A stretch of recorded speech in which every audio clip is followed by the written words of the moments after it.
सरकार प्रायोजित बीड आणि परभणीचे दोन्ही प्रकरण आहेत।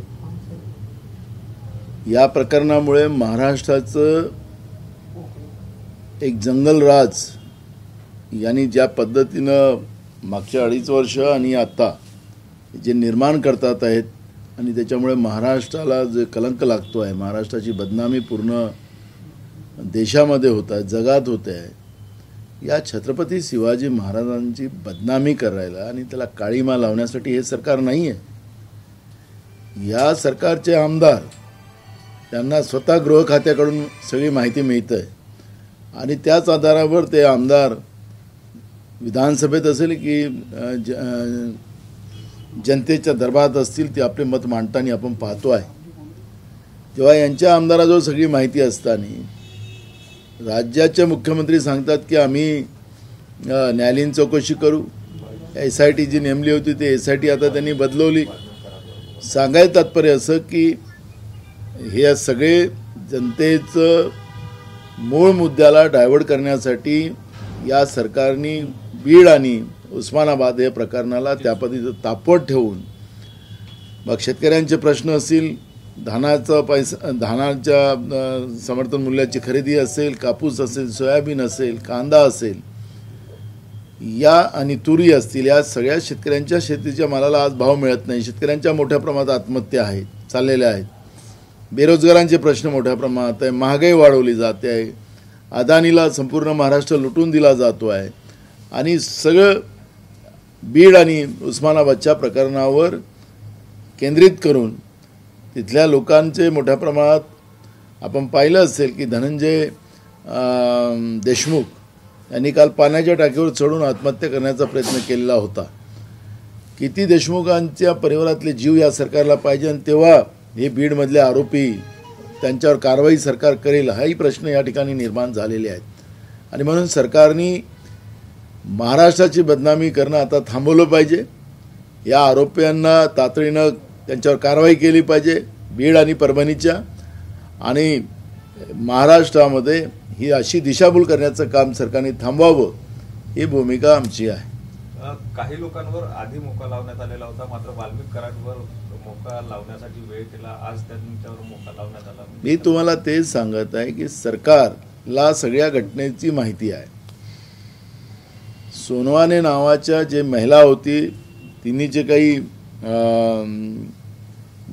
मंत्री जे आता सध्या आहेत त्यांच्याशी आणि जे ज्यांनी हे पाप केलं संतोष देशमुखला मारण्याचं त्यांच्याशी जी बोलणं झालेलं होतं तेही सुद्धा माहिती सरकारच्या जवळ आहे, गृह खात्याकडे आहे। त्याच्यात कोण कोण सामील आहेत, नुसतं वाल्मिक कराड पुरतंच नाही आहे कथा, त्याच्या पुढे गेलेली आहे। सरकारमध्ये 65% मंत्री जे आहेत ते सगळे दागी आहेत, त्यांच्यावर भयानक आरोप आहेत।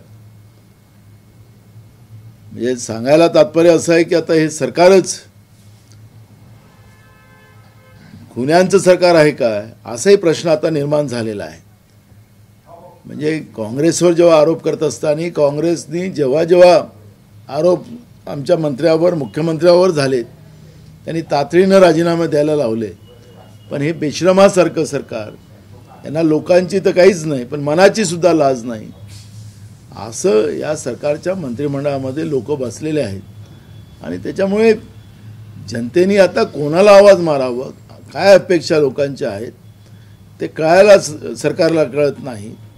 आणि त्याच्यामुळे महाराष्ट्र एक जंगलराज निर्माण करण्याचं काम या सरकारने जे केलेलं आहे त्याचे परिणाम या सरकारमध्ये असलेल्या सगळ्या घटकांना ते परिणाम पुढच्या काळात भोगावं लागतात। नानाभाऊ, स्थानिक स्वराज्य संस्थांच्या निवडणुका आता पुढे येणार आहे, महाविकास आघाडीमध्ये कुठेतरी फूट पडताना दिसते। शिवसेना म्हणते की आम्ही सोबळावर लढणार, काही काँग्रेसचे नेते सुद्धा म्हणतात, काय भूमिका आहे? मला एक कळत नाही, कोण काही बोललं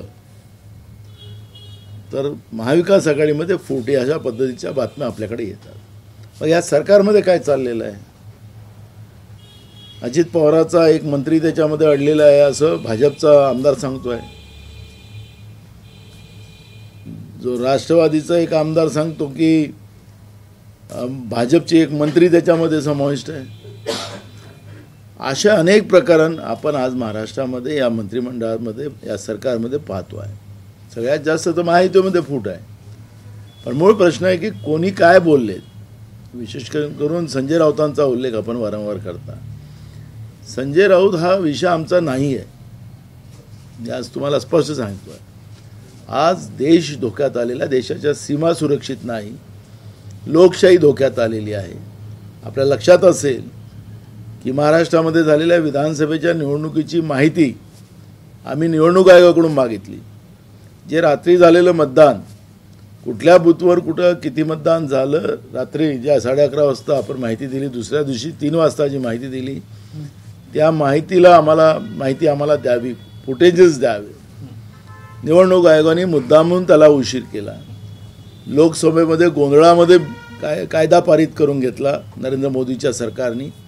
आणि आम्हाला आता त्या बूथवर जे काही मतदान झालेलं आहे, कुठल्या बूथवर झालेलं आहे, 76 लाख मतदान हे कुठं झालेलं आहे, याची माहिती आता देता येत नाही, असं आम्हाला निवडणूक आयोग सांगतो आहे.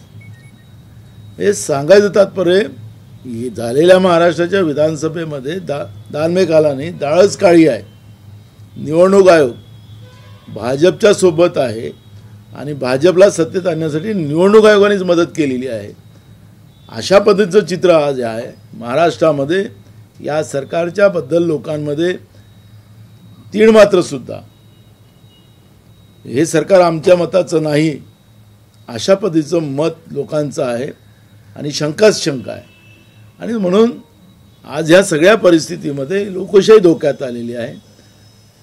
शेतकरी अडचणीत आहे, रोज आत्महत्या होत आहे, बेरोजगारांचे प्रश्न आहेत, महागाई मोठ्या प्रमाणात वाढते आहे.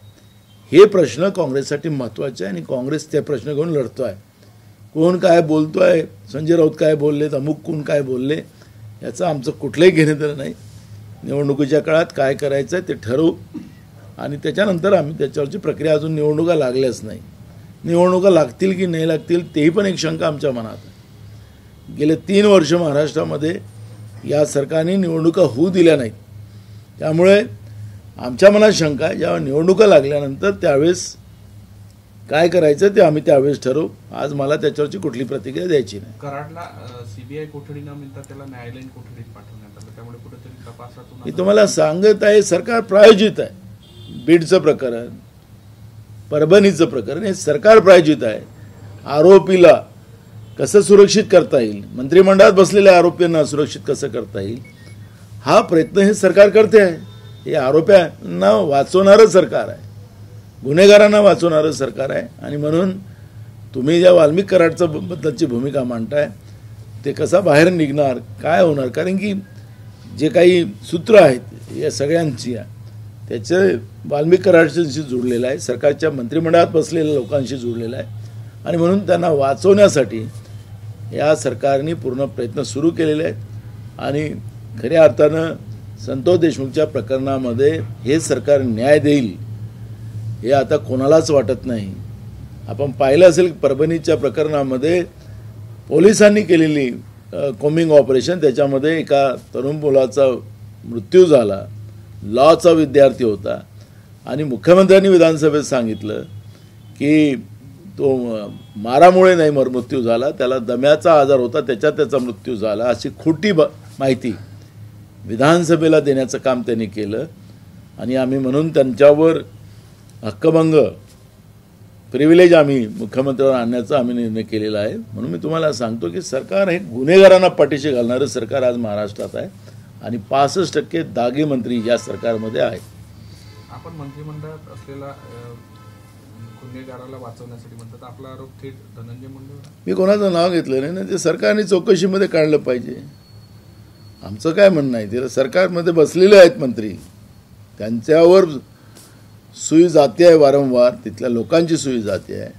आणि म्हणून सरकार आरोप असताना सुद्धा आम्ही विलासराव देशमुख साहेबांनी त्यांच्यावर आरोप झाले आणि तातडीने त्यांना मुख्यमंत्री पदाचा अलीकडच्या काळामध्ये झालेला अशा अनेक मंत्र्यांचं आणि मुख्यमंत्र्यांचं उदाहरण मला देता येईल. पण मी तुम्हाला सांगत आहे की यांना ना जनाची ना मनाची लाज आहे, असं हे मंत्रिमंडळ आज राज्यामध्ये आहे.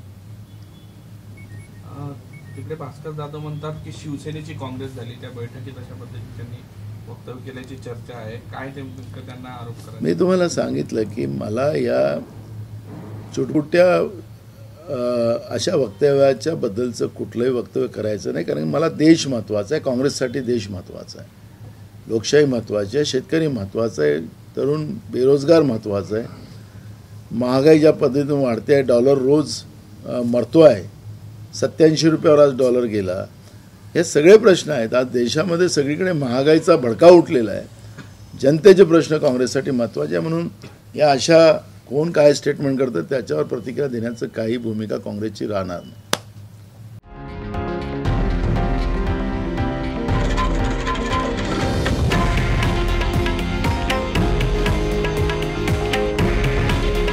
हे आहे देशातील नंबर 1 न्यूज नेटवर्क आणि आपण पाहत आहात TV9 मराठी. काळजी तुमची, हित महाराष्ट्राचं.